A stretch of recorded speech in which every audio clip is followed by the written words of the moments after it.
Hey, folks, today is March 10th, Tuesday, March 10th, 2020. Coming up on Roland Martin Unfiltered. It is primary day in 6 states, including Mississippi and Michigan. Could Bernie Sanders and his campaign really be in trouble after tonight? We'll break it down. Speaking of Senator Bernie Sanders, they're doing their best to reboot their campaign and reaching out to black voters. Is it too little, too late? We'll also talk to a writer with Politico, Christopher Towler, on why the presidential candidate is still struggling to win the black vote.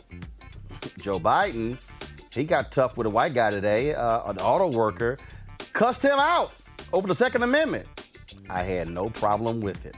No issues whatsoever. Also, New York City calls in the National Guard over the coronavirus fears, and up to 70 people impacted in Massachusetts. Remember Donald Trump told us this thing was subsiding? Remember Larry Kudlow told us it was under control? So why is it spreading all across the country? Is why Donald Trump also now touting the need to build a wall with Mexico when there are nearly 800 cases in the United States and there are just 5 in Mexico? It's time to bring the funk on Roland Martin Unfiltered. Let's go. He's got it. Whatever the miss, he's on it. Whatever it is, he's got the scoop, the fact, the find. And when it breaks, he's right on time and it's rolling. Best believe he's knowing. Putting it down from sports to news to politics. With entertainment just for kicks, he's rolling. It's on go, roll, roll, y'all. It's Roland Martin, yeah. Rolling with Roland now. He's funk, he's fresh, he's real, the best, you know he's Roland Martin now.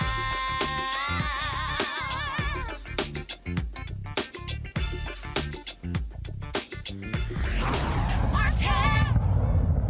All right, folks, it is primary day in 6 states across the country. Of course, a week ago was Super Tuesday, which saw Joe Biden take a huge lead against Senator Bernie Sanders. Many people thought Bernie Sanders was going to run away with the nomination. That did not happen, all fueled by black voters. Today, voters in 6 states, including Mississippi, are headed to the polls. What is going to happen? Joining us right now on my far right is Mario King, is the mayor of Moss Point, Mississippi. Kelly Bethea, she's a communication strategist, and Melik Abdul, Republican strategist. Mayor Mario, I'm going to start with you. It's very interesting. Hillary Clinton won Mississippi, 83-16 in 2016. Bernie Sanders was supposed to do a huge speech in Jackson, Mississippi. He called it off. Instead, he chose to focus on Michigan. Could we see a repeat in 2020 where Bernie Sanders is crushed in Mississippi? I absolutely think so. Just a week ago, Joe Biden visited one of our HBCUs, Tougaloo College, shout out to them, and he did it with Vivica Fox, and they made headlines all through the state. They was all on social media, and just remember, Barack Obama is our person, you know, and Mississippi has the largest amount of black elected officials per capita, and those people like me are saying, hey, go out there and support Biden. You know, we love him. We think he's great. He's actually invested in our community. We feel that he's came there, he's been there, and we don't expect him to be on the ground knocking doors, but to come to our city and come to a HBCU and actually bring a diverse crowd there and talk about what he wants to do for our country was impactful. So I definitely think that you're going to see a repeat. I'm really excited about it, and I'm feeling good about this election. Kelly, when you look at this election and how I'm still trying to understand how the Sanders camp could not have anticipated this was going to take place. That was a weakness of him in 2016. It's a weakness in 2020. Now, all of a sudden, and we'll talk about it a little bit as well, where they're talking about this need to reboot. Okay, it's March 10th. To say you need to do a reboot to attract black voters, that's a problem. In fact, just to understand, we tried to get a black surrogate for Sanders on today's show. They couldn't offer one. And I'm going, wait a minute. There are a number of people. You couldn't get one? Yeah, that's troubling to me, considering that there has been no Democratic nominee who has won the nomination for the Democratic Party in over 30 years without the black vote. So in essence, what you're saying is, without us, you are not getting elected, period. And the fact that Bernie Sanders' camp knows this, but still seems like they're doing nothing about it, or at the very least, they're doing something about it way too late in the game. That's concerning to me. And they shouldn't be surprised when Biden sweeps again, like he did in Super Tuesday, because they dropped the ball. Melik, when you look at what is happening here again with these 6 states that are voting today, Senator Sanders has to, frankly, blow Biden out. Democrats have, of course, a proportional delegation. You have to get at least 15% of the statewide vote, and then you look at congressional districts when it comes to delegates. The Sanders team was feeling real good after Nevada. They thought they were going to have an insurmountable lead after Super Tuesday. They thought that he was going to crush Biden in California. Now, let's be clear, more than 3 million votes in California still must be counted. But when you start looking at margins, there are very few places where Sanders blew out Biden. There are a number of places where Biden blew out Sanders. Yeah. We look at, after tonight's results, if we see him blowing them out in Mississippi, if we see Biden, and the latest poll showing him up 8 to 10 points in Michigan, the Detroit Free Press dropped the poll yesterday, had Biden up 24 points in Michigan. If Biden blows out Sanders tonight in several states, and Sanders doesn't blow him out, Biden's lead increases. Makes it even more difficult for Sanders to have any shot at the nomination. Yeah. Well, first of all, I want to say congratulations again on the new set. It looks awesome. Biden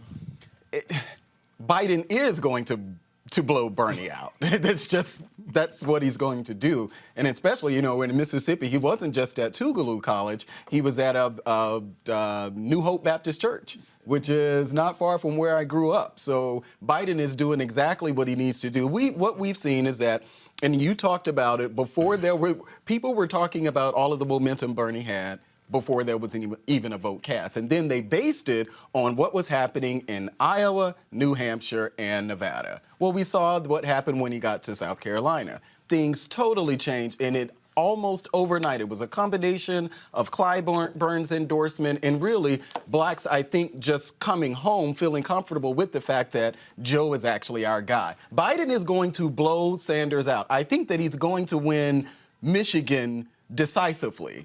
And at this point, Sanders should just he's not going to, but Sanders should just give it up after. Well, one of the issues that I continue to have is there's these people who support Bernie Sanders who somehow have created this notion that black people don't really know what they're doing, that we haven't got enough information, that we're not quite sure where Sanders stands on these issues.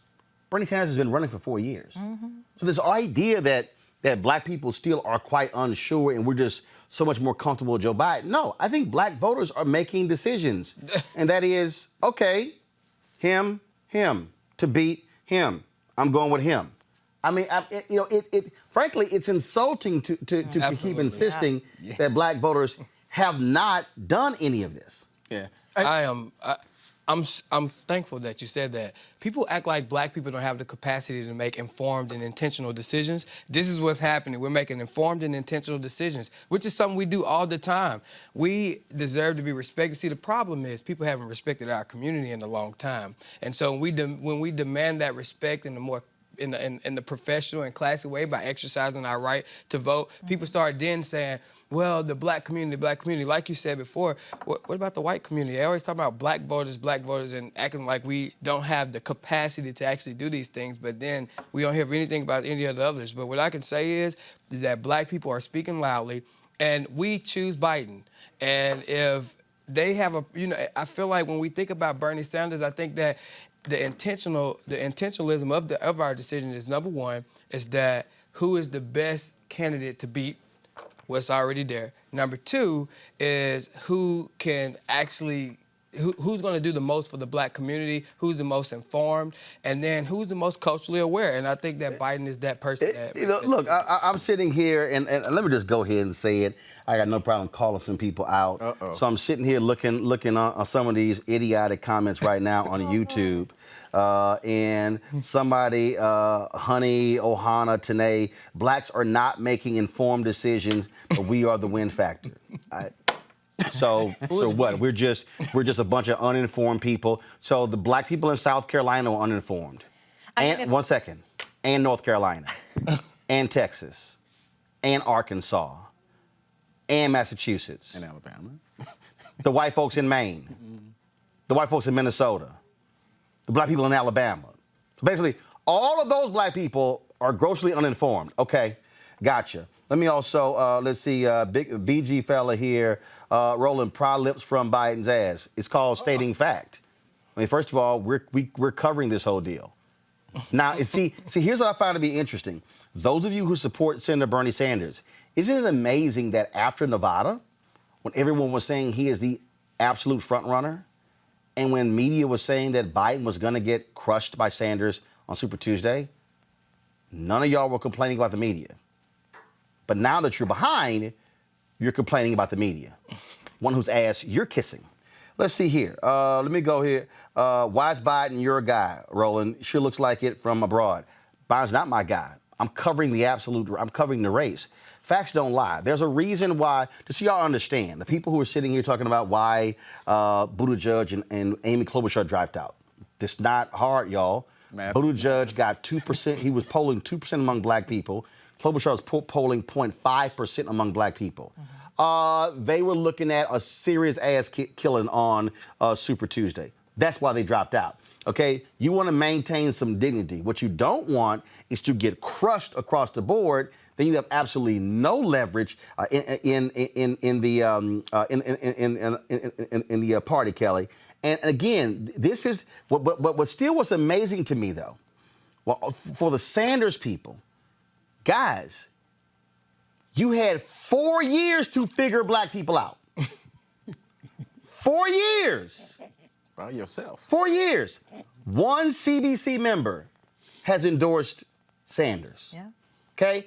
If I'm Sanders and I know I'm running in 2020, I'm probably trying to figure out what kind of relationships I can have with the CBC and other entities in terms of looking for the 2020. Kelly, he didn't.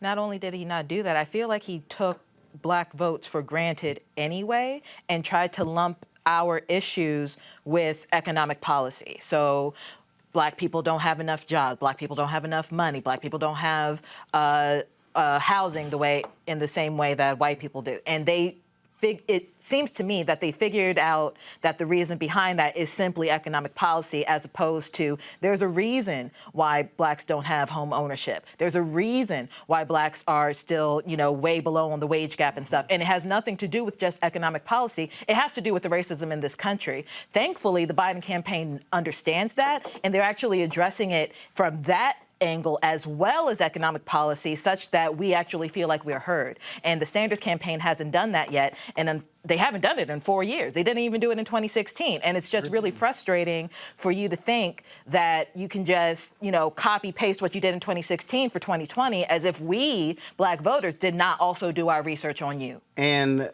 the thing, first of all, there was a piece that was in Politico, folks, that talked about Sanders' inability to win over African-American voters, especially those middle-aged or actually older.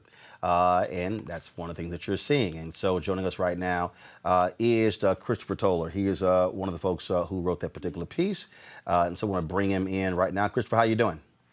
I'm good. How are you? So you hear the conversation that we were having, and when I read today's article,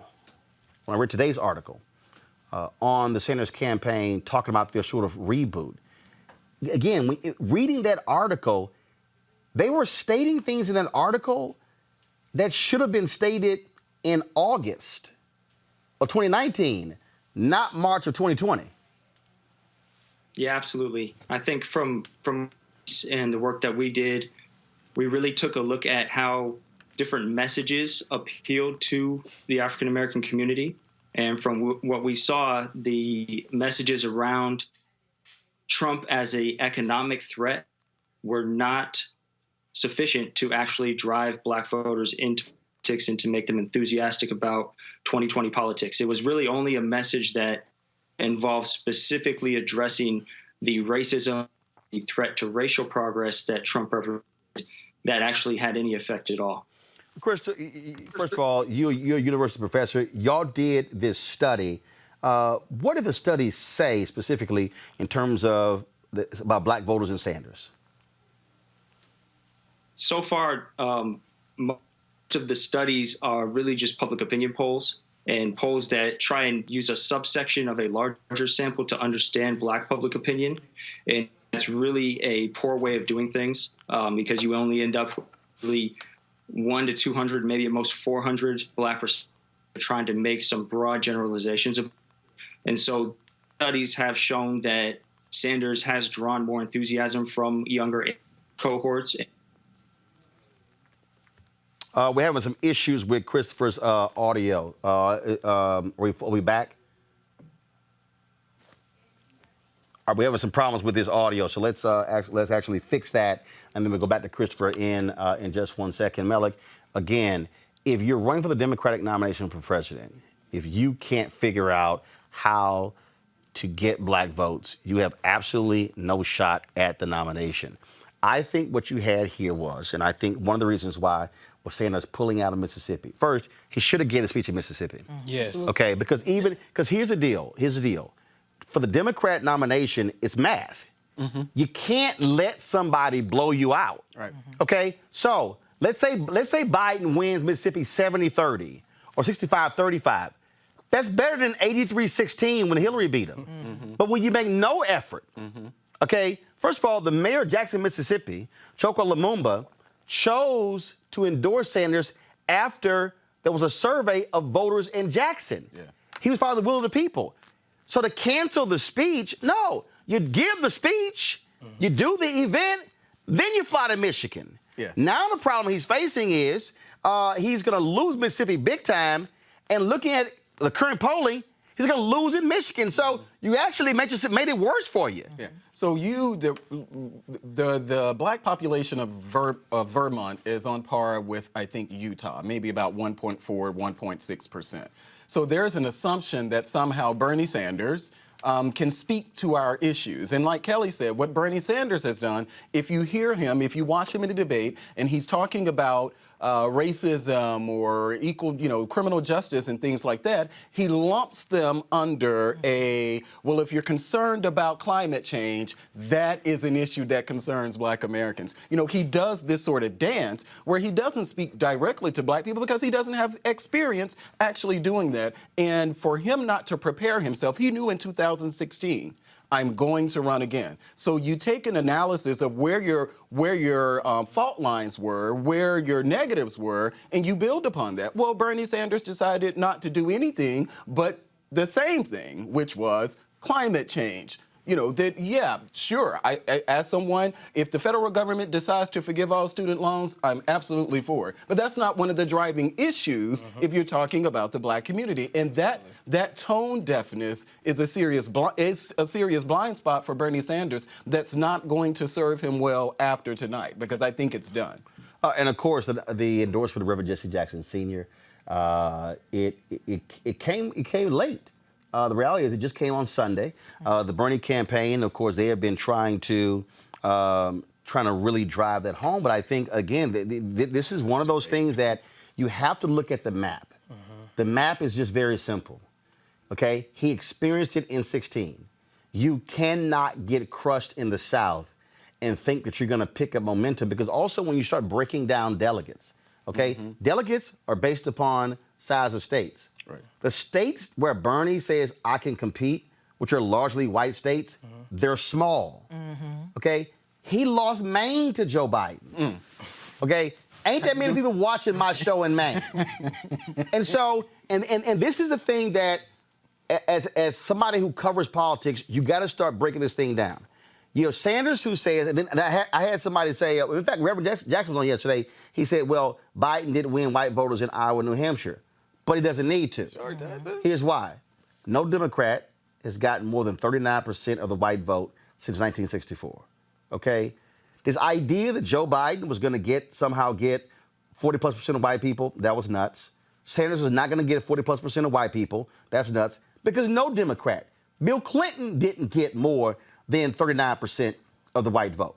So if you're running, you actually aren't going to get a lion's share of the white vote.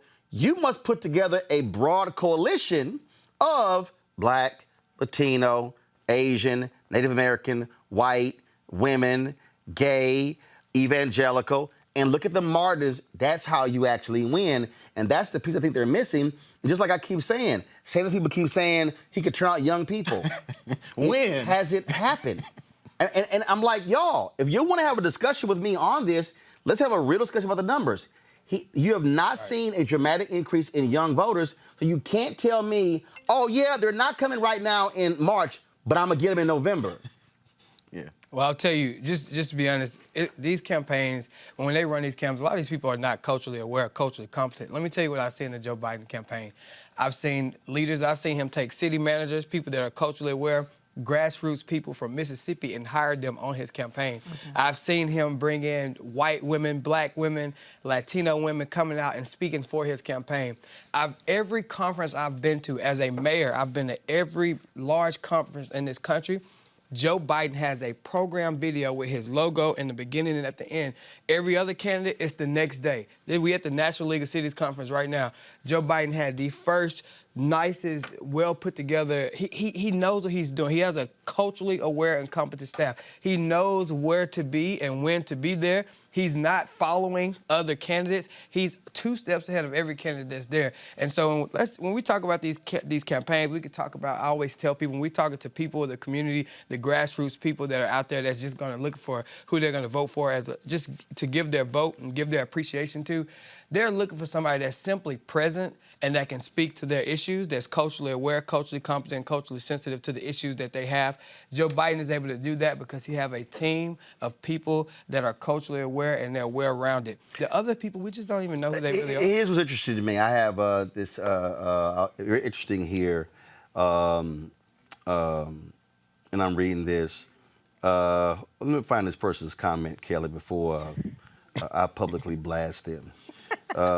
Paris Sming, right? Dan, did Bernie Sanders do something to you, Roland? No, it's called covering the election. See, again, though, this is part of the problem here. Sanders' black supporters don't want to have this conversation when we have to have this conversation because you can't explain what is happening if you don't break down what is happening. Got that, Paris? Well, the worst thing that anyone can do in the middle of an argument is deflect. And that's what I'm seeing out of the camp of Bernie Sanders, especially when it comes to getting black voters. So what I'm seeing is especially like right now, you're actually laying out the facts as to what's wrong with the Bernie campaign. Like we're seeing like I got gaps. some fool, Robert Nichols, a team of sellouts leading us to slaughter. Okay, so I guess so again though. This is the whole. So I guess the black people in South Carolina were sellouts, and the black people in North Carolina, and the black people in Texas, and the black people in Arkansas, and all the other states that Joe Biden won. I guess all those people are sellouts. See, this is idiotic, and also that doesn't help your campaign. Because you're not going to convince anybody to come your way if you want to call somebody a sellout. Not at all. Robert Nichols. Not at all. data-driven people. You know, so when I see that, again, they're deflecting. You're actually giving us an issue point, and they're not addressing the issue point. They're just like, well, you're a sellout. You're saying that Bernie Sanders didn't go to Mississippi? Well, you're a sellout. Well, how are we a sellout if he didn't go to Mississippi? He really didn't go to Mississippi. Like, that's a problem. If you're trying, like, the primary for Mississippi is today. You didn't go to Mississippi to try and garner votes for you. And I love that's the problem. And I love people who are saying, Roland, you're not always right. Okay, fine. Show me why I said I was wrong. They spotted him. No, I mean, I just want y'all to just show me. Show me, was I wrong that Sanders did not go to Selma this year? Was I wrong that he did not have, that he announced a major speech on race in Mississippi, then canceled it? Was I wrong in quoting his own campaign? This is why I think it's hilarious when you listen to people who are caught up in their feelings. And you know what? I always have a slogan called FYF. You probably can figure that out when it comes to your feelings. No, but that's part of the problem. People who are caught up in their feelings, okay? Because they don't want to confront what even the Sanders team is saying on this issue. They don't even want to confront that. And here's the other deal. We reached out to the Sanders campaign to have a black Sanders supporter on the show to state the case. They couldn't find one. So Again, please tell me how that's a problem for us if that's the case. I'm just trying to understand how. Oh, I'm wrong, but we only stated that. And didn't we have a Black Sanders supporter on yesterday about his plan for Black women in healthcare? Yeah, I thought so. Go ahead, Bellick. Yeah, so you've said this many times before. You know, if you're not willing to make the effort to there isn't a lot of Black media out there.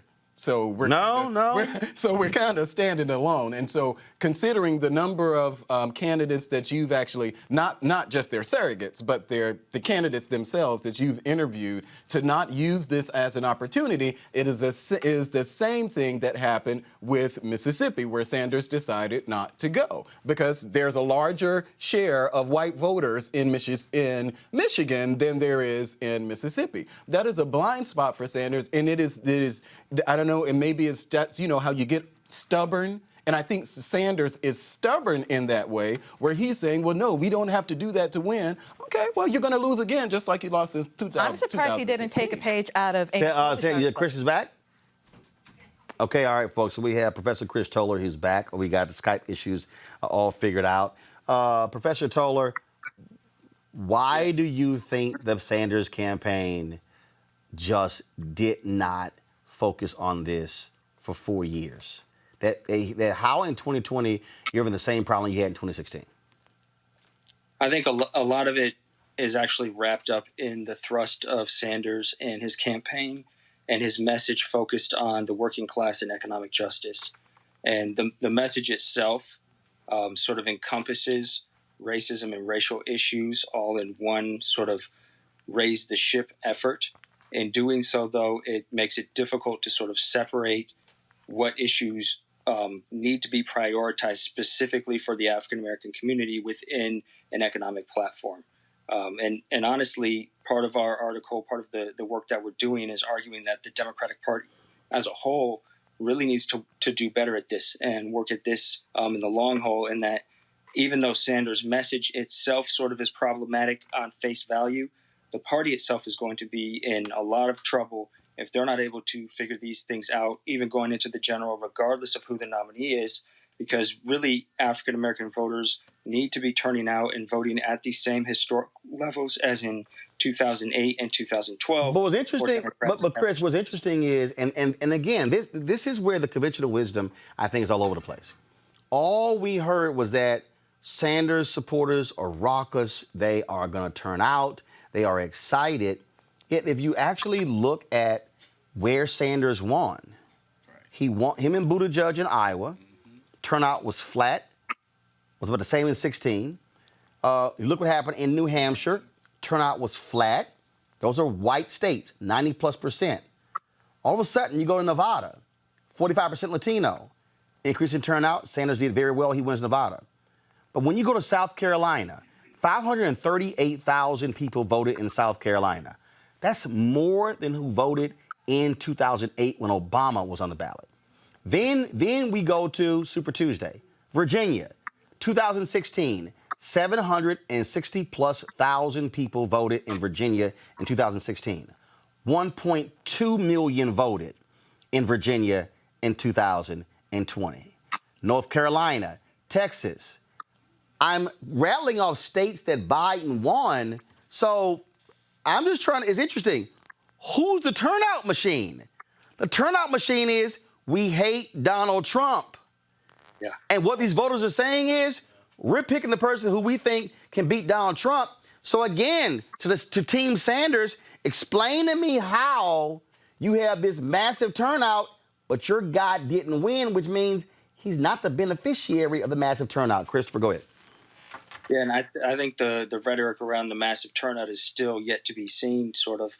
As you mentioned, we're still getting through these primaries, and if Super Tuesday is any indication, especially in states with large African-American communities and voters, Sanders is not seen as the best chance to beat Trump.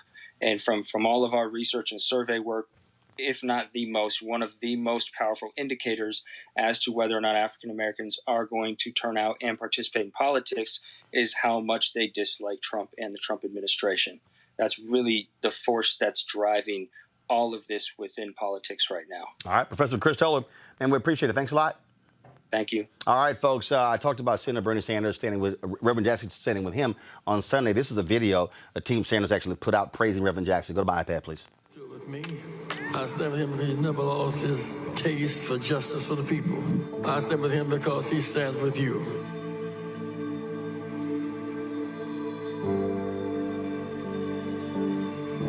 Reverend Jackson worked with Martin Luther King. Jesse Jackson helped lead the fight against segregation and racism in the South. What he did as the first major African-American candidate in the history of this country was to put together a coalition which he named the Rainbow Coalition. He came to Vermont. I'm proud we supported him back then. He won Vermont and a number of other states, including the state of Michigan. We will never lose when we fight together. We must have a common agenda. I talk these days about democratic socialism. What does all that mean? Democracy, all for and by the people. We want a fair social spending budget. Roosevelt called it Economic Bill of Rights. Out there came Social Security. Johnson called it war on poverty. Dr. King called it job on income for every America. So Johnson, Dr. King, or Roosevelt were on the right page. Thank God for Bernie Sanders. Bernie can win, will win, must win. When Bernie wins, health care wins. Love you guys. Let me just say to the Reverend Jackson, it is one of the honors of my life to be supported by a man who has put his life on the line for the last 50 years fighting for justice.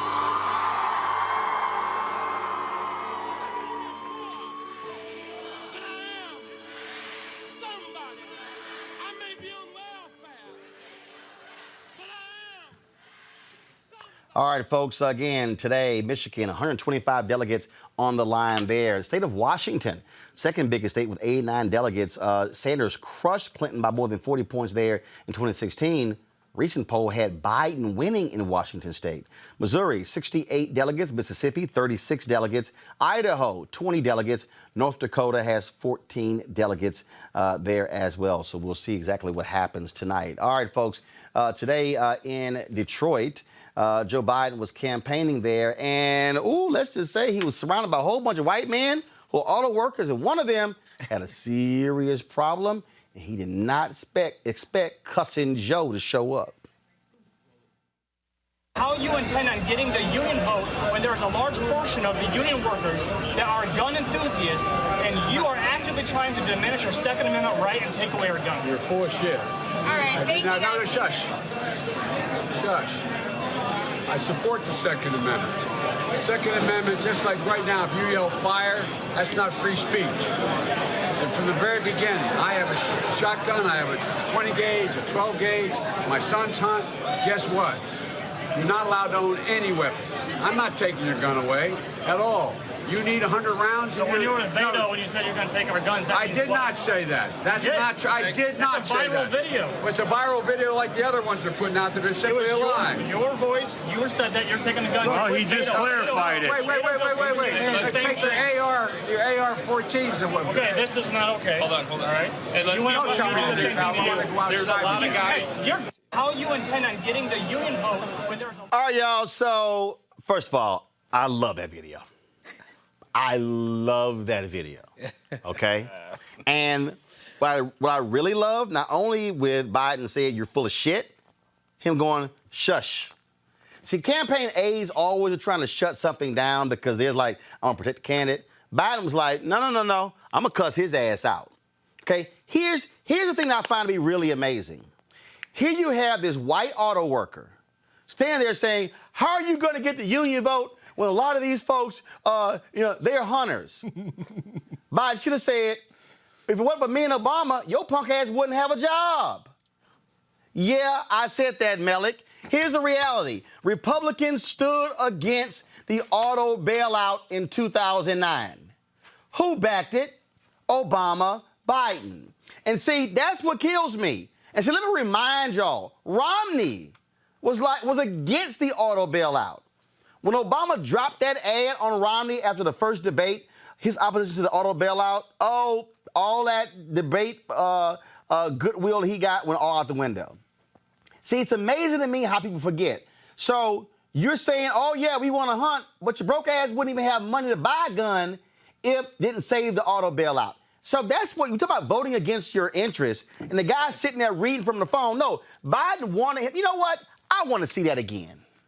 I just want to see Joe Biden cuss his ass out again. Press play. How you intend on getting the union vote when there's a large portion of the union workers that are gun enthusiasts, and you are actively trying to diminish your Second Amendment right and take away your guns? You're full of shit. All right, thank you. No, shush. Shush. I support the Second Amendment. The Second Amendment, just like right now, if you yell fire, that's not free speech. And from the very beginning, I have a shotgun, I have a 20 gauge, a 12 gauge, my sons hunt. Guess what? You're not allowed to own any weapon. I'm not taking your gun away at all. You need 100 rounds. So when you were in Beto, when you said you're going to take our guns, I did not say that. That's not true. I did not say that. It's a viral video. It's a viral video like the other ones they're putting out that are simply a lie. Your voice, you said that you're taking the gun. Well, he just clarified it. Wait. Take your AR-14s. Okay, this is not okay. Hold on. All right. Hey, let's Don't tell me anything, pal. I want to go outside. There's a lot of guys. How you intend on getting Here's what I found real interesting, Melik. The auto worker getting mad when Biden started pointing, hey. And I'm like, you roll up on me. You in my personal space. I agree. And also, the pearl clutching. oh, my goodness. From all these Republicans. Trump folks retweeted the video. All the pearl clutch. Do we need to remind Republicans what Donald Trump has said? How Donald Trump has cussed? Get rid of the sons of bitches? Do we need to go just do a roll call of what Trump has said?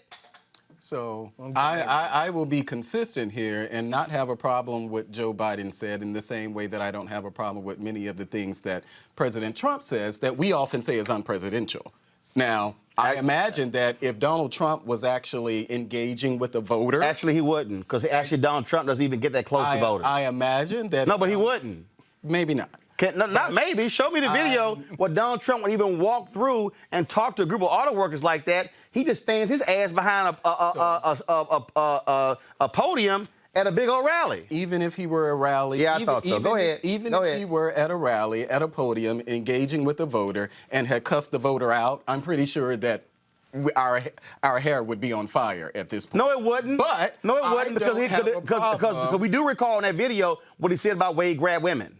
Well, that's something totally different. Yeah, than okay, engaging. totally different. What that was is actually engaging with the voter. And as I said, I don't have a problem with, I love the pushback. One of the things I like about Donald Trump is that he's actually willing to push back. I wish that there were times where Actually, he lies. Obama, actually, he lied. Well, actually... I wish there were times where Barack Obama actually utilized some... You know damn well a black man cannot sit here...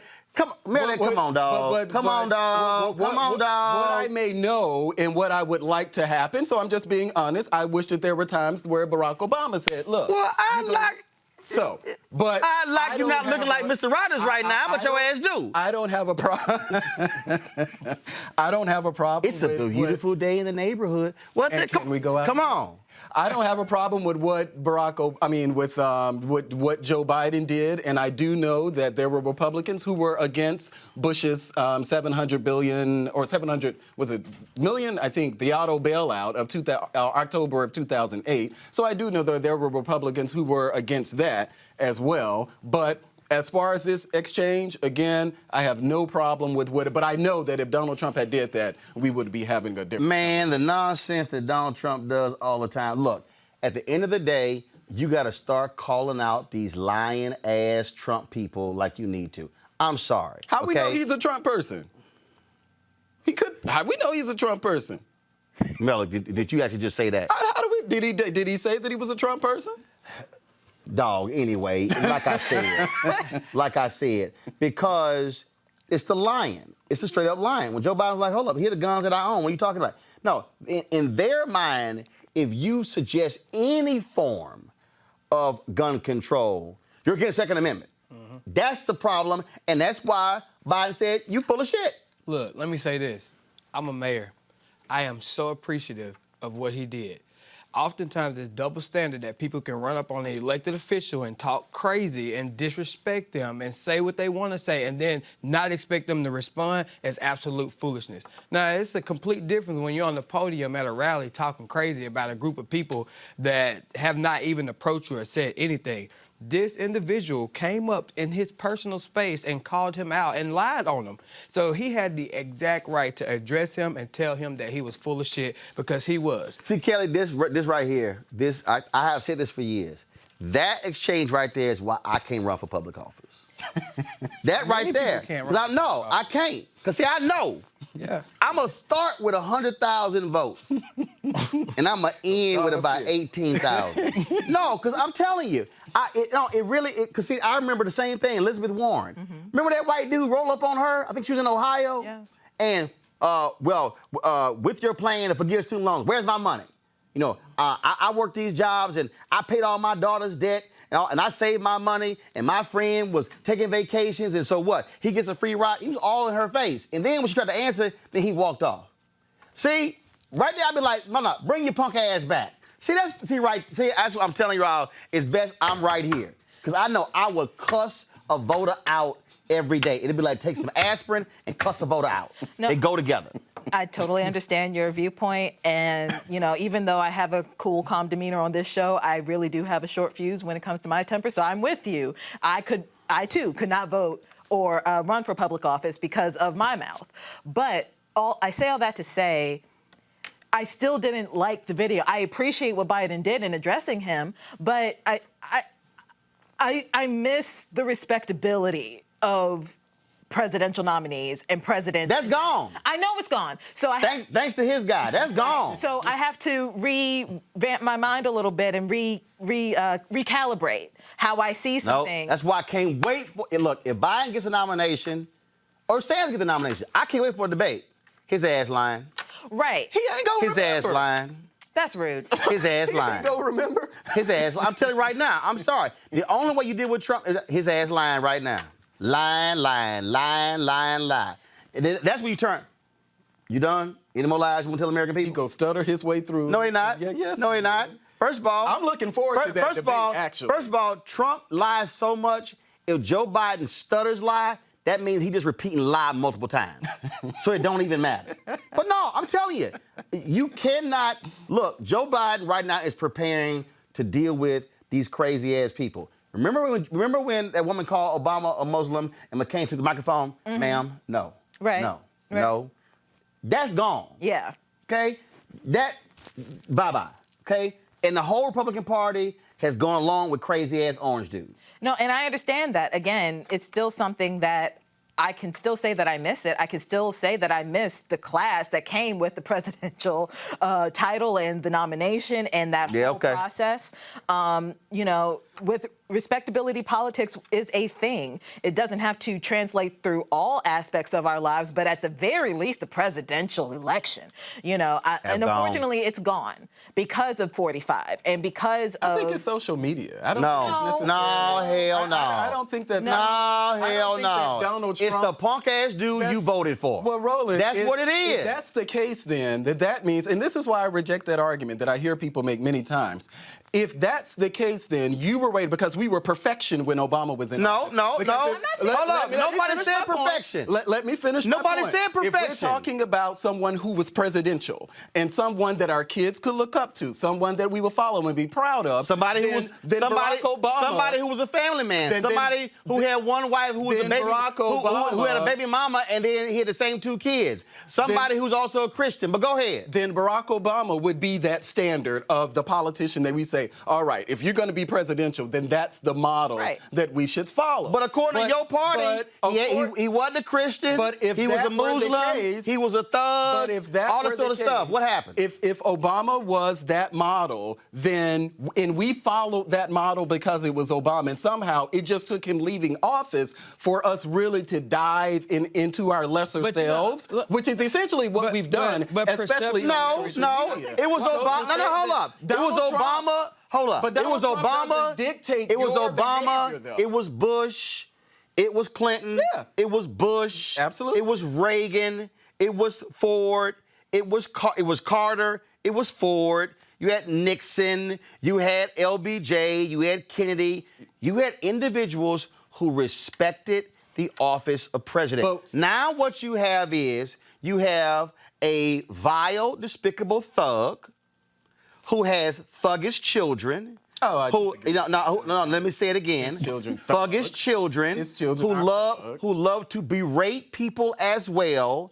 And Defend their father. No. Yeah. Berate people as well. You got Lil Fredo, Donald Trump Jr. Fredo. You got Fredo 2 with Eric Trump.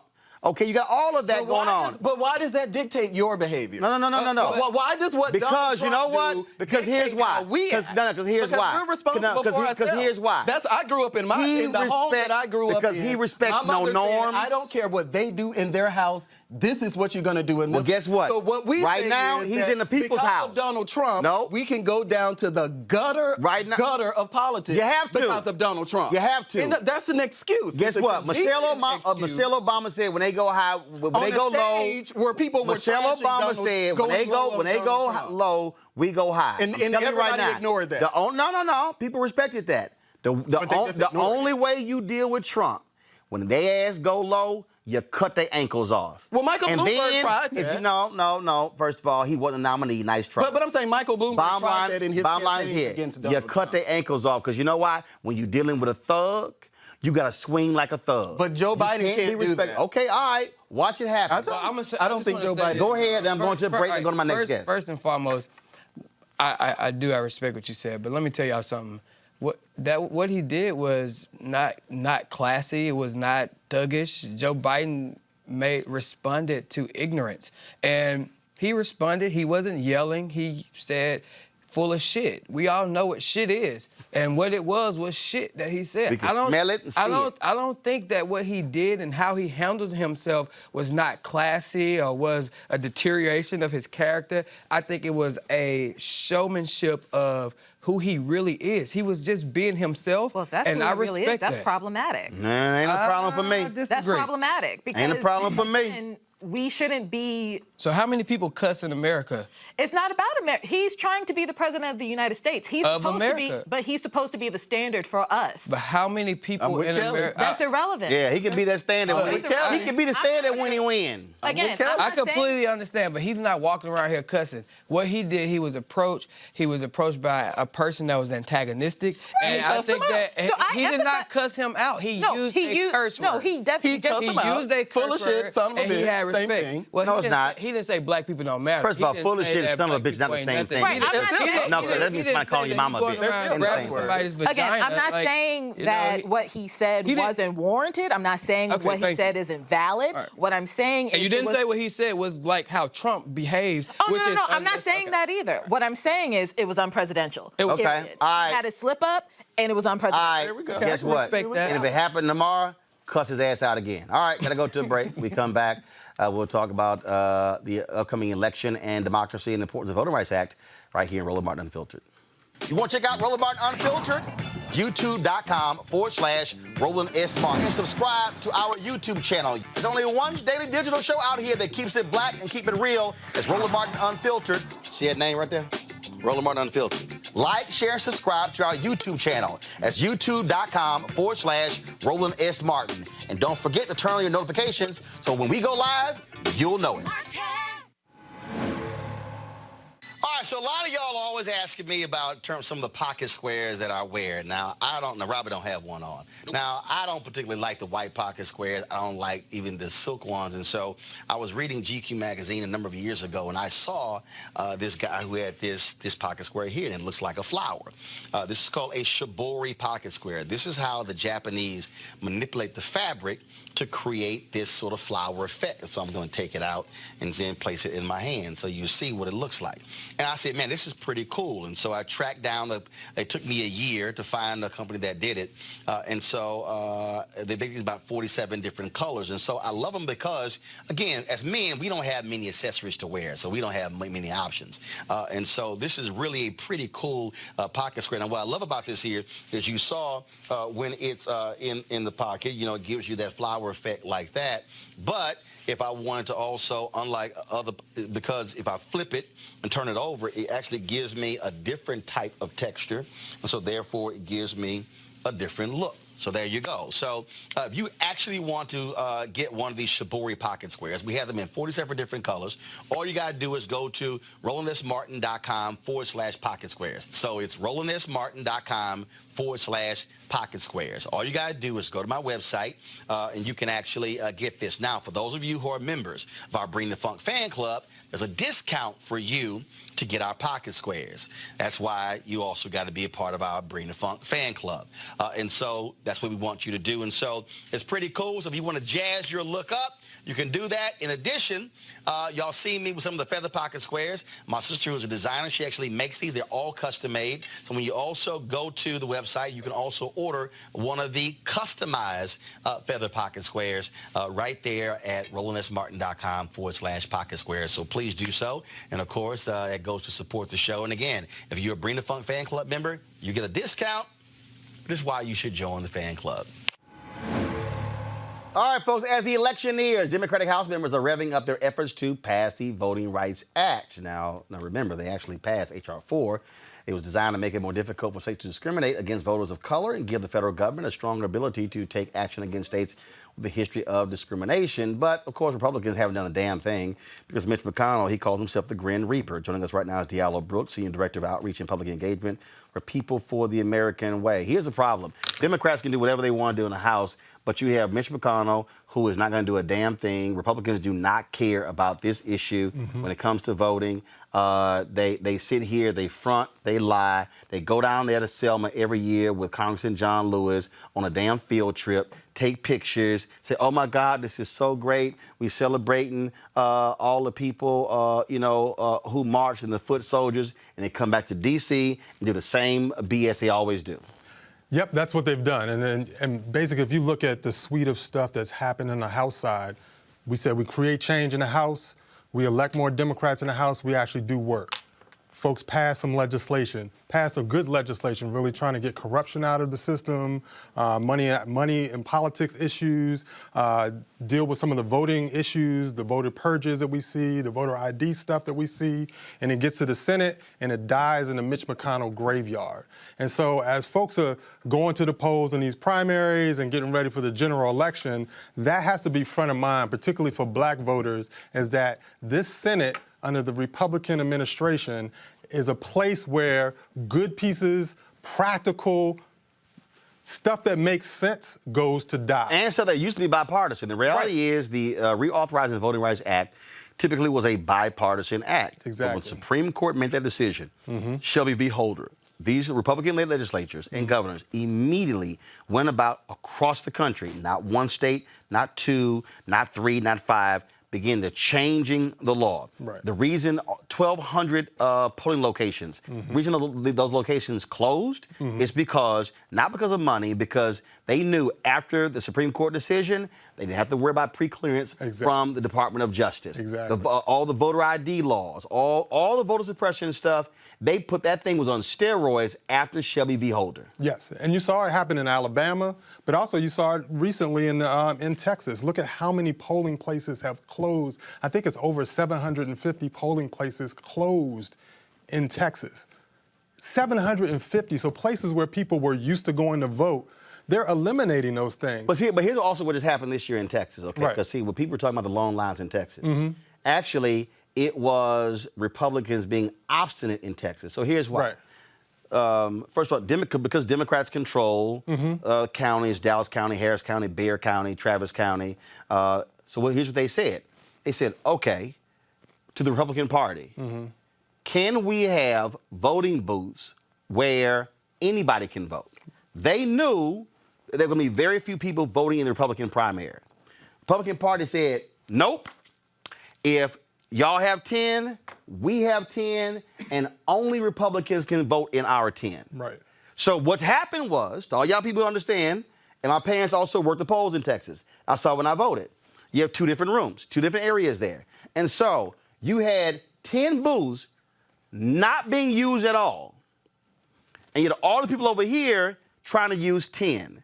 The Harris County elections clerk, she posted the letter where they asked Republicans, why don't you simply join us and say let people use the vote, because all you got to do is when you go vote, they give you a ballot, a Democratic ballot, Republican ballot. You can use any machine. Republicans said nope, same number, and you can't use them. That's actually what contributed to those long lines in Texas as well. Exactly. And so what you see is voter suppression. You see folks being pushed out of the process that are not, they're doing everything that they can to keep folks from participating in this process because they know when black folks show up, when black folks turn out, it becomes very difficult for them to win an election when black folks turn out in large numbers. So they do everything possible to undermine that. And then, like I said, the House has done a great job of saying, okay, you kick the ball back to us, the Supreme Court. We're going to address these issues. Right. After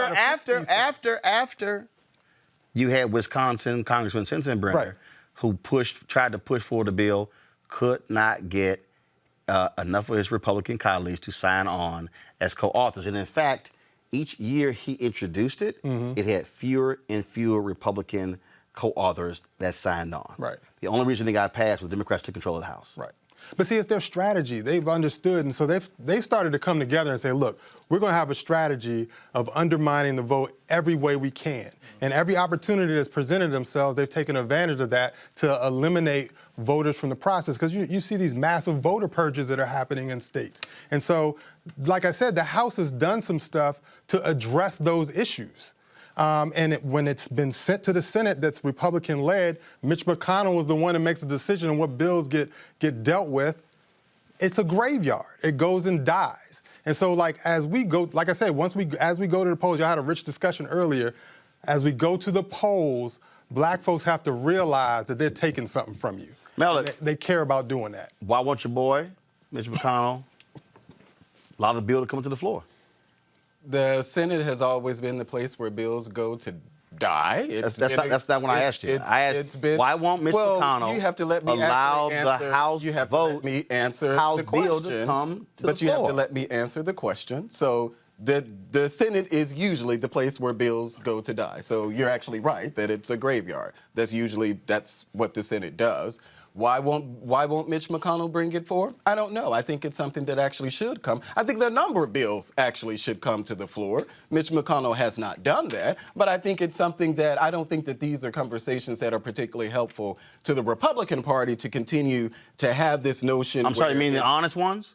Well, I don't think this is something actually beneficial to the Republican Party to have Mitch McConnell as the constant in a constant discussion about voter suppression. So this is something that I think was passed in December. I think it was introduced in March and maybe passed by the House in December, but we're now into March. So what that calendar looks like, I don't know, but I do think that it's something that Mitch McConnell should bring to the floor. Mitch McConnell understands that voter suppression is absolutely a part of the Republican Party platform. It's not written, but it's real clear. You can't tell me consistently all across the country, Republicans keep pulling these games and it's not the plan of the Republican Party. I mean, and the numbers show that. Regarding the Senate specifically, I don't understand why any of these bills haven't come to the floor, specifically regarding voter suppression, because if the Republicans, they have the majority in the Senate, right? So if it goes to the floor, it's going to be voted against anyway. So what's the point of just having it? And it's going to be voted against because they do not support. Exactly. They purposely want voter suppression.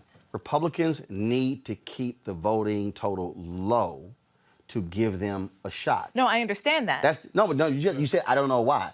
That's the reason. No, but what I'm saying is, yes, the bill is going to the Senate to die, but it'll also die either way by vote. But what Mitch is doing is he's protecting his colleagues. He's the ultimate protector in that building. So he's saying, okay, you don't have to go on record. You got campaigns. So that's the real deal right there. Okay. You got campaigns coming up. You don't have to vote on this. I'll go ahead and be the bad guy. I'll hold these bills. Nobody votes on it. There's nothing on the record saying that you're against these bills. So you can go out there and lie and say, hey, if it comes up for vote. If it comes up, we'll consider it. No, damn well, he ain't gonna never bring it up. Right. And I'll just say this, too, from that end. I know this might be something that's a little bit difficult, and y'all know Look, in these localities where they're actually eliminating voter where people vote, is a lot of times they say, oh, it's because we can't afford to pay poll workers. There are so many different reasons that come up, and some of them are in black communities. I think it's important that we also address the concerns and inform people how important it is that this individual that been voting at the community center for 25 years understands that. And I think that these bills, even so if you look at some of these bills, they still don't address the amount of space, the amount of time it takes, or how many miles are between the voter's place and then residential places. So I think too they need a little bit of input from people that are actually on the ground, because these are issues that we have in localities. I know from a municipal standpoint, sometimes we want to decrease voter places just to make it easier. Let's have one polling location, one voting location. But I think these bills and is it a police station? Right.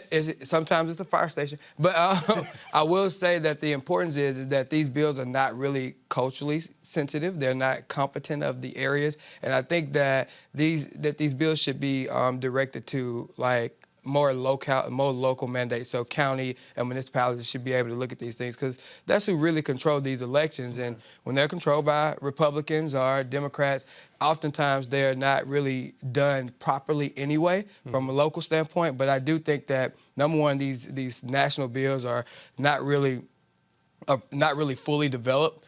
Number two, I think that party is completely ruining the entire process. And number three, we got to remember things like the Civil Rights Act. We got to remember things that are really important and things that people fought for so they could have under. But here's the deal, though. Republicans are doing something that's even more dastardly and shameful and despicable, and that is this here. It is happening in your state. What they have been doing is, Diallo, we know about my state. No. But it's not, what I'm saying is, and it's a small organization out of Virginia. And what they've been doing is they have been sending letters to small towns in Mississippi saying, we have determined you need to purge these people from your voting rolls, or you're going to be in violation, and therefore we're going to sue you. And there have been small locales in Mississippi who cannot afford any legal battle, and they're like, well, we got no choice of doing so. Those are Republican-led efforts, and you've had civil rights groups, Diallo, trying to fight them, but they have been doing that, sending letters to these small towns to get them to purge black and brown people from the voting polls. Right, and they've been pushing that, but also there's another organization that's just as dangerous as well. It's called ALEC, the American Legislative Exchange Council, right? And so they work with all these state legislators around the country, and they've had a history of doing a lot of work behind the scenes, basically with corporations and some other folks, of really figuring out strategies to undermine the turnout. Because, like you said before, Roland, you hit the nail on the head. Less people turning out impacts their ability to win or lose an election. So, particularly less people of color, less black people. The less black people that turn out, the more likely they are to win. So they have these strategies. So it's not just like the polling locations, which you mentioned, but it's also polling locations coupled with voter ID laws. So, okay, I have to get an ID, but the place I go to get my ID is only open from 10 o'clock to 2 o'clock. Or like today, Kristen Clark tweeted this here. St. Charles, Missouri. Right. They were telling folks they needed an ID to vote, and they were, no, you don't. Right. All you needed, you could have a utility bill or other items showing your address, and that was an absolute lie. Right. That was a lie. And again, these are the things that are happening. This is what I'm saying. In communities like mine, that is what the people think is right. So they're fumbling to get to the DMV, and then the DMV closed at 5. There's still 30 people that still haven't gotten their ID, and they are registered to vote. But we as leaders, as municipal leaders, and as we have to do a better job at educating our people and making sure that they understand what they have to vote. So what we do is we send out one-pagers, the same efforts that go out, because I'm going to tell you that purging, as Joe Biden would say, that purging bullshit, that has come to our city every year, okay, to purge the roll, and we're going to do this and we're going to do that. But the reality is nobody's telling people, hey, you don't have to have an ID, you can have this. Nobody's telling you. No. Groups are doing that. But again, this goes back to, which is a fundamental issue, and it came out in Bush v. Gore, and that is There's no affirmative right to vote in the United States Constitution. Right. People keep saying voting is a right. Actually, it's not. Justice Antonin Scalia literally wrote that, okay, in his particular opinion. The problem is, and Alicia Reese has been trying to do this in Ohio, trying to get a ballot initiative to actually make voting a state right. Because what that then does is, then it eliminates all these fights we keep having every 4 years of polling locations. Okay, what about hours, locations being open comes to early voting? Because now when you make it a state right, that now changes the whole piece. Right now, what you're dealing with is this constant battle because it's not an actual right. Right. Yeah, it's that, and is the fact that the court struck down the Voting Rights Act. Because what you had before was a federal government that was able to come in and say, hey, there's voter suppression tactics. But not everywhere. Not everywhere, but and you're that right. was You're right. Not everywhere. and that was the problem because what happened was, you know, all these these white folks in the South, right. Oh, this is so unfair that that we're being targeted, and then you had John Roberts, who for some damn reason act like he can't read, who goes, oh well no, well if you look at the turnout of African Americans, that means the Voting Rights Act has worked. Yeah. Right. Because you had protection. Right. So why? That's why. That's sort of like saying, wow, you were able to go to school. Yeah, you see this big ass dude behind me scaring off the bullies? That's why nobody was fighting me coming to school. Get rid of the bully. Guess what? I'm back to fighting. It's exactly what happened. Right. When they gutted that section, Section 5, it went right back to what those states were doing. They said, oh, it's open season. And it was immediate how they passed those bills. Final comment. But that's why elections matter, and that's why the presidency matters, because the president is the one who determines who sits on that Supreme Court. And so if we're not thinking about the courts, our federal courts, which was a place for protection for us, then it's a problem. So that's why our folks need to be, geared up, ready, organized, educated, to be able to turn out, to do what's necessary to change the game, because it's a difference between Trump or a Democrat making the decision who sits on the Supreme Court and where our protection. Bottom line is, I have no confidence whatsoever Republicans are going to have any guts when it comes to supporting voting rights, because they know full well that smaller number benefits them. Simple as that. Y'all, thanks so much. I appreciate it. Thanks for having me. Yeah, the coronavirus continues to cause panic across the country. Tonight, New York City has called in the National Guard to the suburb of New Rochelle to set up a containment area. Here's a map of the 1 mile radius area. Now, within this space, National Guard troops will help to clean public spaces. They will also be used in Westchester County to deliver food to quarantine households. New York State Governor Andrew Cuomo says gathering places such as schools and religious institutions within a 1 mile radius of a highly impacted area of New Rochelle will be shut down. The restrictions will begin starting March 12th and last until March 25th. Now, speaking of the coronavirus, CDC Director Robert Redfield said efforts to fully contain the virus in some parts of the U.S. had failed, and the government would focus on blunting its impact with measures like curtailing large gatherings. Okay, I'm trying to understand. Malik, didn't Larry Kudlow stand for the cameras and say this has been contained? Didn't Donald Trump say it's been contained? So if they kept saying this has been contained, how we keep getting new cases? Well, clearly, well, first of all, it's impossible. It was impossible for this to be contained. So they were lying? As we're saying. I don't know if they were... Were they lying? Look. Yes or no? Were they lying? I think that they, to be honest... Malik, were they lying? Yes or no? To be honest, because I actually saw both of those that you're referencing when they made the containment. I think that they were speaking from a federal government perspective and not trying to cause an actual panic. No, Malik, were they lying? Well, I just would not say that they were lying. Right, but you wouldn't say it, but you knew they were lying. I would not say that they are lying, but what I will say... Mario, were they lying? They were very Well, of course he's going to say that. No, Mario, were they lying? No, hold up. This is a mayor. This is somebody who's responsible for citizens in his care. And when you heard government officials, Larry Kudlow, going before the cameras, when you heard Donald Trump saying, oh, this is contained, hey, it's down to 0, More cases. What are more the medical cases, professionals more cases. saying? If Cutout and Trump had shut the hell up and allowed the medical professionals to talk, we could hear them. I actually agree that Trump should stop. So with and that let the being medical said, I think number professionals one, and I'll answer the question first, yes. And let me tell you, to me, the problem with coronavirus is, number one, that you got these people like Donald Trump and these different individuals getting up speaking on something that they're completely ignorant towards. And they're not allowed, they didn't allow the medical professionals to get out in front of this and to discuss it and actually talk about the real issues, the different strands, and actually educate the people on this. You have a conglomerate of people that are in fear and scared and things like that because of the president's intentional lies that he put out about coronavirus. Donald Trump said if you have it, go back to work.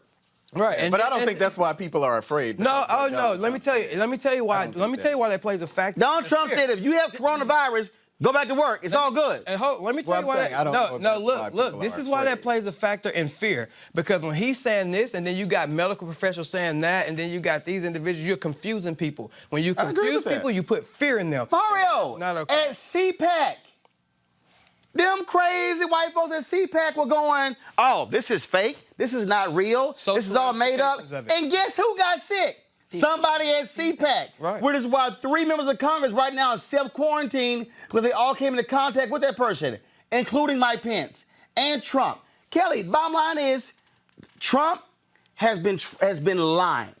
And they have stood out there and not led. He's been blocking the experts from speaking and being truthful. This is where, dude, sit your ass down and be quiet. But you want to go to the CDC and say, ooh, a doctor say, I am so great at this, I should have gone down this path instead of running for president. Because he's convinced himself that now he is all-knowing about viruses in the world.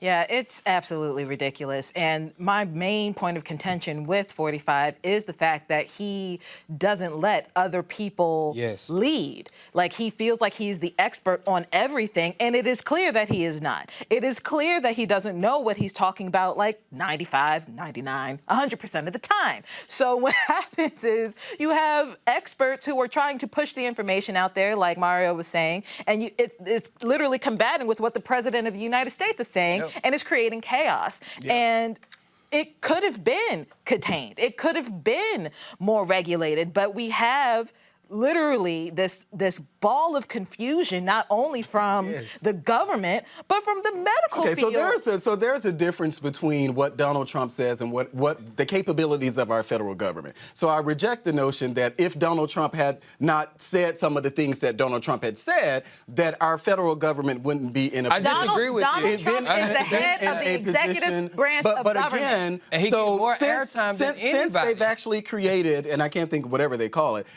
every single day, because I watch the news, and I'm sure all of us watch the news, every single day, medical professionals are on television telling us about what to expect with the virus. Every single day, Donald Trump is saying something is contradicting what they say. And then you have these dumb MAGA people like, well, Donald said everything's great, so I'm going to believe Donald. I'm not going to believe the head of the CDC. I'm not going to believe Secretary of the Health and Human Services. I'm going to believe Donald. And I doubt any of us on this panel know any of those people who actually believe that stuff. So Donald Trump, I don't. Oh no. Do we personally know people? Because I don't. And if anybody knows MAGA people, it's actually me. And I'm not talking about what you see online. Well, let me tell you. I'm talking about those are what also you. MAGA people. But I'm talking about. I'm saying personally know people. So every why single would I personally know a MAGA person? Every single. Well, why wouldn't you? Because that's not my. I know black Democrats. It doesn't mean just because doesn't mean you can't know other people. Stop. Here we go to my iPad. This is Larry Kudlow on CNBC on February 25th, y'all. Yeah. That was February 25th. Larry Kudlow said, it's not airtight, but we've contained this. It's close to airtight.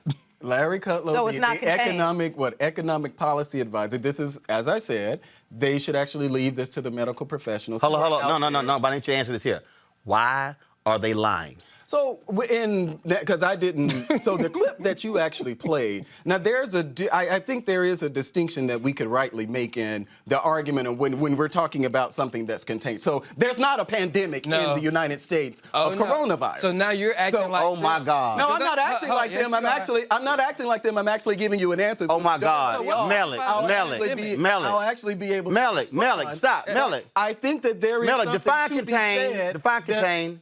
Well, contain, generally, if we're talking about contain, what most people think that there are no additional cases that are going to come from this. Hold on, is that what contain means? Well, if we're talking about contain, I'm asking you to define contain. That's how I would define contain, so whether or not it's an actual outbreak. So when the National Economic Council Director Economic Council Director, which is my point. Which is why he should sit his ass down. But I've said that. But I've literally said that. But this is the problem, I've said Kelly. that about Trump, Kelly, and I've said that about Cutler. Kelly, but this is the problem. You just don't want to deal with that. No, I am dealing with that. No, Melik, what I'm dealing with. I've said that Trump should stop. I've said that. Kelly, what I'm dealing with here is this.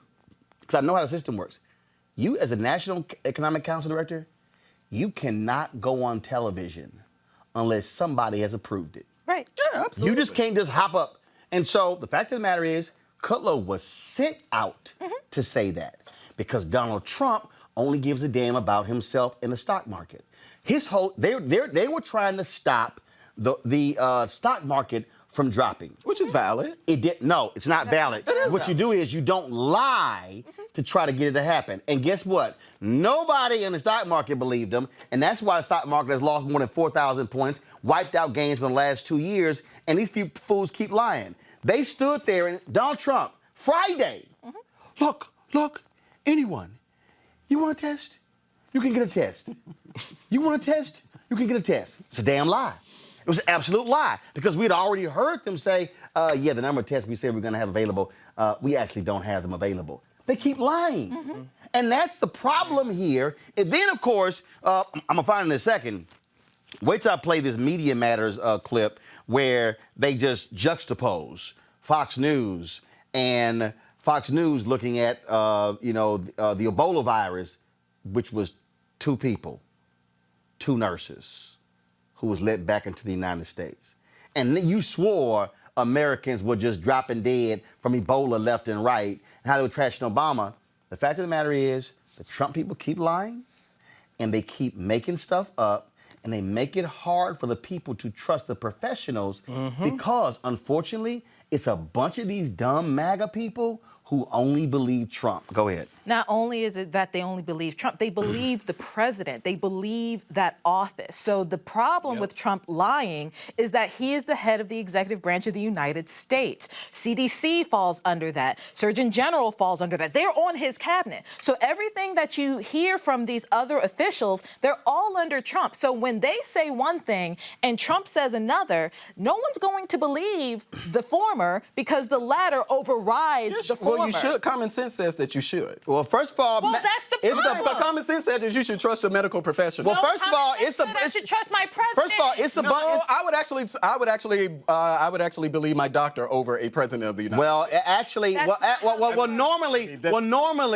Normally, we have normal, non-narcissistic presidents. A narcissistic president? We've never had one of those. Excuse me. Normally, when you have non-narcissistic presidents, where it's not all about them, who understand how to urge calm, who understand how to defer to the medical professionals. What you have not had was a silly-ass president who goes to the Centers for Disease Control and Prevention wearing a MAGA hat and essentially shushing them and then comparing the perfect coronavirus test to his perfect call to the Ukrainians. That's the ignorance that you have here. But again, also, just so y'all understand, okay? Who's the number one news network? Fox News, okay? I want to show y'all this video here. Media Matters put this together. And when you listen to all these people who are trashing Democrats, and you listen to, and then of course last night, oh my God, did y'all see Nutty Trish Regan and her video? Oh my God, it was. This is just a shame. This is just This is where we should be joining together as a country and not criticizing our president, the same one who keeps lying. Matter of fact, I got to play that one first. Y'all, it's... she's right. No, We no, should be coming no. together. Well, hell, well, first of all, you can't come... How in the hell are we going to come together when he can't even get together with his own administration and give a straight answer? Well, because we should be able to do things without the president giving us permission to actually do. Okay, I don't know what... You know what? I'm just saying. I don't know, really. I don't know. We continue to base For our the person- behavior for on the only president. person on this panel who actually voted for him and said they're going to vote for him again, And you actually saying some bullshit. That's not- So let me go. it's just Let me not, just though. go ahead and You just say that. just happen Just to some, not, just disagree no. with It's some it absolute because you like bullshit. that type of Y'all, crazy last stuff, night, y'all want but we know to y'all what want it to is. see crazy. This is like children of the corn crazy. Okay, y'all watch this. Course of hate being leveled at the president is nearing a crescendo as Democrats blame him and only him for a virus that originated halfway around the world. This is yet another attempt to impeach the president. And sadly, it seems they care very little for any of the destruction they are leaving in their wake. Losses in the stock market. All this, unfortunately, just part of the political casualties for them. You know, this is a time to be united, not to be pointing fingers, not to be encouraging hate, and yet what do we see? We see the absolute opposite from the left tonight. Good evening, everyone. I am Trish Riggin. The hate is boiling over, many in the liberal media using, and I mean using, coronavirus in an attempt. He's already impeached. Y'all, You can't impeach him again. y'all, that was so much crazy. I figured I needed a break. Okay, back to crazy. To demonize and destroy the president. I don't think the president is capable of telling us the truth about the coronavirus. They have no plan. They have no plan. The virus is going to kill Americans regardless of their stupidity. This administration right now looks like they couldn't organize a one-car parade. He is not going to be able to have his rallies, and it is going to psychologically torment him. The president should lead, or else he should get out of the way, stay on the golf course. This may be Donald Trump's Katrina. Yeah. This is an event that could take down a president. There's no confidence in the president in anything he says or does. I wish he would just be quiet. I see. This is impeachment all over again. And like with the Mueller investigation, like with Ukraine Gate, they don't care who they hurt. Whether it be their need to create mass hysteria to encourage a market sell-off, unlike anything we've seen recently, or whether it be to create mass hysteria in order to stop our economy dead in its tracks. Don't kid yourself. They told us how much they crave a recession as a way to get rid of Donald Trump. Some elements of truth. Y'all, I tried to tell y'all, it's a whole lot of cray-cray over there at Fox News. And when I say cray-cray, now y'all just heard breathy. Oh my God. What's gonna happen? Protect Trump at all costs. Y'all heard all of that. Now, I want y'all to see. Now, y'all know right now, coronavirus is spreading across the country. People have actually died. Mm-hmm. 2 people. 2. Mm-hmm. Was that who's the conservative did 2 and 2? What's his name? Chuck Woolery? Yeah, who loved just Trump. 2 and 2. 2 people got infected with the Ebola virus who came from, I forgot, African nation to the United States. Liberia. 2. 2. Watch this. If you want to see the difference between Fox News losing their mind over 2 people compared to the more than 800 who have not been impacted by coronavirus.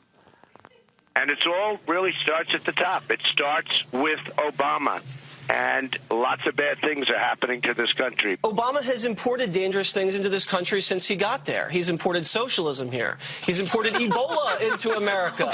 The president should be cautious, safety first. But we're doing political correctness first. Why has the president done absolutely nothing? Obama's incompetency, his administration's incompetency, is really shining bright in this one. And if only President Obama would put America first. Well, this president is all about making America safe again. No president ever, except Donald Trump, ever acted faster ever acted sooner or have done more to stop the spread of an infectious disease. He could personally suck the virus out of every one of the 60,000 people in the world and suck it out of their lungs, swim to the bottom of the ocean and spit it out, and he would be accused of pollution. I actually think the president has, you know, in his press conference, he's handled this so professionally, and I think he reassured people. Well, I think very few people trust our government as being competent. Let's not kid ourselves. This is a top 10 city in the United States of America. Happens to be one that doesn't particularly care for the president all that much and his policies. One that the president has not been too favorable on. We are already being squeezed on our southern border. Now we're being squeezed by Ebola. Is there an agenda here? Their priorities are not always obviously that of the national interest. In this case, it is as if he's making some sort of neoliberal one-world statement rather than talking about the country's public health standards and protections. I mean, we have virtually incompetent leadership. So why would anybody trust our government to handle this crisis? President Trump today detailing efforts to combat the coronavirus. We've been very vigilant, and we've done a tremendous job. The government has done an amazing job, I think. You know, this is a time to be united, not to be pointing fingers, not to be encouraging hate, and yet what do we see? We see the absolute opposite from the left tonight. The media complains that there was a lackluster initial response by the Trump administration. Say what? The sense one could get from watching a lot of the coverage and the commentary that the coronavirus originated in the Trump White House and that the president is trying to spread it as fast as he can to as many people as possible, which, of course, is nonsense. Remember, the president said that this disease wouldn't make it here. Well, then it did. And then when it got here, it wasn't going to spread. Well, now it has. Those two white people were in Africa caring for thousands of black people, and they should be saluted and regarded as heroes. He chose to take on the tone of a bureaucrat, and a weak and tepid bureaucrat at that. Obama doesn't, I don't think, take it as seriously as, again, these African countries are, or Britain and France. President Trump and his team laid out, in fairly painstaking detail today, their prep for a possible virus outbreak in the United States. But that was not good enough for the party of pain and misery. Sadly, instead of working hand in hand with the administration, top Democrats and some in the media are playing the blame game. President Trump was literally reacting in record time. The president and the CDC director has claimed that banning entry of those who have been in Liberia and other West African nations where cases of Ebola have been reported would hurt our relations with these nations. Hurting someone's feelings should not be the concern of the president. Protecting American citizens should be. This president does not seem to have the interests of the American people on the top of the list. The president said this. The explanation was, look, in the military, they have to do what they're told, all right? So we're going to tell them they have to be in 21-day quarantine. But civilians, and they have the power to tell civilians, hey, look, you have to be in quarantine. And if you're not, we'll forcibly put you in there. Right. The constitutional power is there. Why does this president not protect the American people? Why does he care about these esoteric faculty lounge debates more than he does protecting Americans from death and mayhem? It is a pattern in this administration. They are attacking this president daily, saying that he doesn't have the right leadership in the face of this, even though he made some serious decisions right out of the gate. And the hate is boiling over, many in the liberal media using, and I mean using, coronavirus in an attempt to demonize and destroy the president. President Trump was projecting calm leadership in the midst of all of this coronavirus hysteria today. I'm just sick of a government that I'm paying for telling me not to worry and just trust them. I wish I could, but if they repeatedly lie to me, I just don't believe them anymore. Sounds like the current one. I'm going to just say this. I went to the Rayburn House building to a congressional office today, and the social ramifications of this, the confusion that I saw, even the treatment that I received there was just, to me, was just disgusting. I think that there's so much confusion. There's so many people that don't know what to do.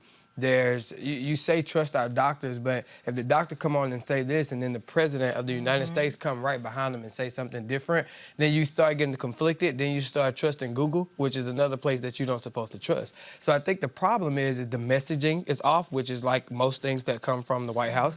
And I think that there's a lot of conflict around this virus. There's a lot of misinformation out there.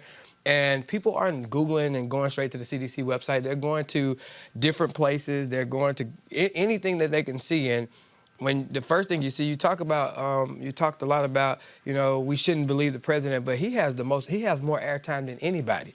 He can reach millions of people in a matter of like milliseconds. This week is the National League of Cities event, and they had some educated people. Hats are off to Clarence Anthony, the CEO of National League of Cities, for bringing in people like Dr. Allen from the United States Department of Health, and bringing in people from agencies that actually were able to inform municipally elected officials and leaders in municipalities to be able to go home and have some types of plan of action, being able to give out one-pagers, being able to give out accurate information, data-driven facts to be able to help us to control this in our municipalities. But when you talk about what's coming from the White House, this is a complete catastrophe, and this is wrong, and I think that I'm with you, Roland, on this 100%, that he needs to just shh. And Kelly, you're going to love this one. So that idiot Charlie Kirk, he tweeted, "Now more than ever, we need the wall. With China virus spreading across the globe, the U.S. stands a chance if we can control our borders. President Trump is making it happen. I explain why this matters and so much more." Donald Trump responds to his tweet, "Going up fast. We need the wall more than ever." Kelly, do you know how many cases that have now been confirmed in the United States? Not been confirmed? No. That have been confirmed in the United States? What is it? 959. Do you know how many cases have been confirmed in Mexico? 2. I want to say 3. 2.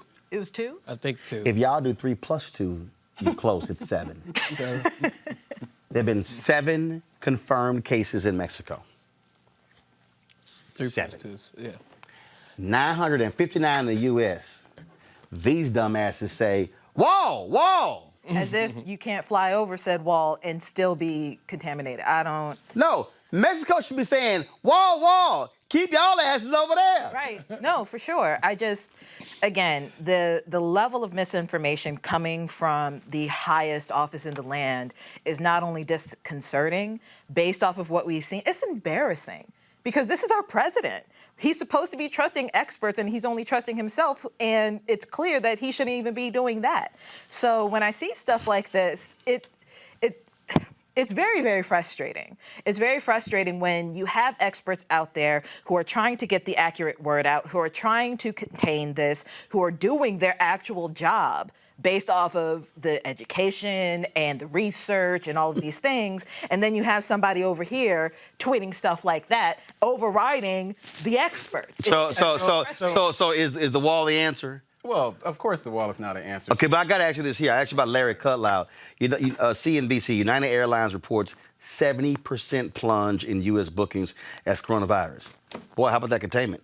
Yeah, I mean, well, I imagine that the federal government would definitely, whether it's, and I think it would be in an administration, they would do their best to calm waters. And I'm not even going to repeat what I said about Donald Trump and what he should do because I've already. Because hell, he won't do it. Because I've already said that. And he won't do it. As far as I know, like my people in Mississippi, they're not going to listen to the president. They're going to listen to their doctor. My people in Mississippi, they're not going to listen to the president. I'm sorry, stop. Hold on. Wait. Hold on. When you say my people, meaning the people that I know in Mississippi, are they black people? Or are they Trump voters? Well, they're black people. And the Trump voters that I know are going to listen to medical professionals. So let me be clear. When I speak to the populace that I serve. And right. I'm saying, and maybe in Moss Point, they will listen to the president. No, let me stop you. The people that I know, I'm not disrespecting because you interrupted me. Okay, so this is how this works. You interrupted me before I finished my point. And what I was saying is, when you have the CDC and the so people in Moss Point don't listen to being the CDC? Ignored. Yeah, we listen to them. What I'm saying is we don't get the airtime in Moss Point from the CDC and the State Department of Health. They're playing Trump in Mississippi. They're not playing the CDC and Department of Health. So guess what? So the state officials, your state officials, because how it's working in other states. My state officials are who? Well, your Or my state officials are who? I'm saying, so your state Trump your state supporters. My state officials support who? But your state health majority officials, of our city are you actually saying that your state health officials are putting out false information to We your? haven't heard anything from our state. And that is a problem. But in other states, And who are they? But in other even red states who are actually listening to whether it's their governor, whether it's their mayor, whether it's their local officials, so what's wrong? This same information that you got today. So what's wrong with your fellow MAGA supporters in Mississippi, your state? I mean, I'm not concerned about MAGA So supporters. only in Mississippi, you saying that they don't listen to Trump, they listen to their medical professionals, right? Well, I said the people that I know. Okay, You said so how that many people you know in Mississippi? I was raised there. I was born there. So Okay, so you know about 10 people. Well, let me tell you this. So let me just be clear with you. So You know the about 10 people. likelihood, But let me tell you, we have- of me growing up in Mississippi, so we can play this game. Okay. So the likelihood of me growing up in Mississippi, knowing people in Mississippi, family being in Mississippi What part of today, Mississippi and you you're from? going to Jackson, Mississippi, the capital of the city, not in Moss All right, so Point. what have you seen? What have you seen? You've already said that your state What have you officials. seen? You have already said that your state officials are not giving out information, Absolutely. which is a problem. Your state officials, whether they support Trump, whether they support Obama, whether they support anyone, your state officials should be giving out information Are they to doctors, actually though? help you. But wait a minute, but 1 second, but 1 second. Hold on, wait a minute, hold on. Okay. So your hold on, state health 1 second. But how can state health officials be giving the information out when first and foremost state officials are getting their directions from the federal government? When the federal government, I'm not done. I am not done. When the federal government also has failed to properly prepare the states for what is happening. States were sitting here going, hey, what are y'all doing? What's going on? I'm not done. States were going, what are y'all doing? What about supplies? What's happening? You have all conflicting information. The problem is that the states that have been able to move fast are the ones that don't have to be so dependent upon federal government. Let me remind you, Melek, you from Mississippi. I sure am. Okay? The fact of the matter is, Mississippi had more than half of its budget comes from the federal government. So Mississippi is different from a New York State because they absolutely are going, hey, feds, what are y'all doing? And the problem is the administration has given such conflicted information. States are saying, what the hell do we do? Well, this is the first time that I've actually Trump heard is out here saying, oh, you can get a test, but there are states that have said, where the people are saying, hey, if you got it, don't come. We ain't testing you. Go home. Go home. Folks don't know what to do here because they have bungled this. Final comment before I got to go. This is the first time that I've actually heard that the state health officials in Mississippi are not giving you the tools that you need to inform your population. Well, first of all, that is actually first of all, we got a mayor of a city, so he might know because he's there. I said that's an actual problem. Yeah, that's a big ass problem. That the state officials are not giving you the tools that you need to inform your population down there. That is a problem. First and foremost, as a mayor, I listen and I take in information, but it's my job to make sure that if I put out anything, that there's a consistency gained from, number one, my leadership and the people that support me, such as my board. So if we all are not being briefed on that information, and I can congratulate you to say that you're absolutely wrong again, that there's not one time has any state official or federal official came down and said, let's send an email out, let's brief them. Well, I'm not wrong about that. I didn't know that information. Right, but you spoke on it, you gave your opinion about I said the people that I know in Mississippi, which is a difference in what you're saying about what your state officials are not doing. So if we're going to be accurate, factually, they should be doing that. Your state health officials should be helping you inform your population. Look, at the end of the day, you can say all this stuff, but because it comes down to this coronavirus. When it comes down to this, I've experienced so much fear from people because they don't know. This administration.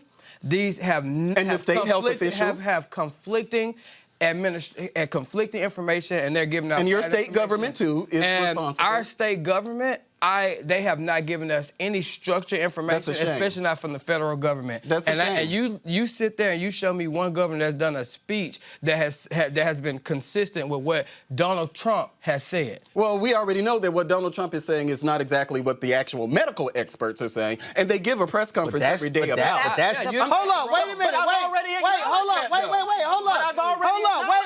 Wait. They gave a briefing the other day where they said no video recording, no audio recording, No pictures. What the hell? They literally give a briefing every day. So, Melik, I think just it would be said more they gave a briefing. to listen Melik, to the medical professionals. How can you listen to the medical professionals when they say don't record me? Well, they literally every single day I'm watching a press conference where medical professionals are actually Here's my talking deal. about it. If you're going to give a briefing down to Mississippi, if you're going to give a they briefing, should trust the medical professionals. If you're going to give who a are actually briefing, talking about don't this. say don't record it, don't have audio, video. Kelly, final comment. The fact that you're saying that the medical professionals should be trusted over our president is a problem. Because it should still be a problem because it should be a streamlined I'm going to always message. trust my doctor. But the medical professionals aren't your doctor. They're under the president. So it's not your doctor. Right. But I'm still going to trust the medical professionals over the president.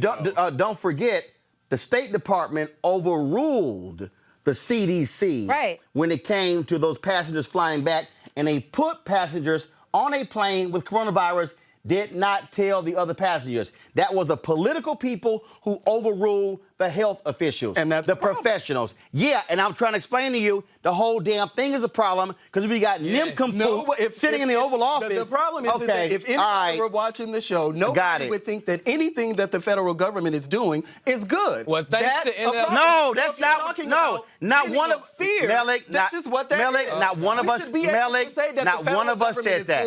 Melik, not one of us said that. What did Melik? Not one of us said that. But you said that the federal government is handling listen. What I said is. So what good thing is the federal government doing? Listen. Well, I'm just asking. No, Melik, listen. I am listening. Listen. But you should answer that No, question. Melik, listen. What is it that the federal what I government said is was, doing Melik, good? listen. If the political people would shut the hell up and allow Fauci, allow the head of CDC, allow the Secretary of Health and Human Services to lead, would be fine. The problem is when you send Cutlow out, which he shouldn't have been. Well, I'm not done. When you send all the people out there, what happens is that's conflicting information. When you send, I'm not done. When you send Ben Carson on ABC this week, we have a plan to deal with the cruise ships. What's the plan? Who's a neurosurgeon? What's the plan? I'm not. So why in the hell you sending the damn HUD secretary on ABC this week? I wouldn't have done it. Hold on, no. So again, why you sending the HUD secretary, who's a brain surgeon, on ABC this week? I don't book them. That shows you. That shows you the incompetent political people.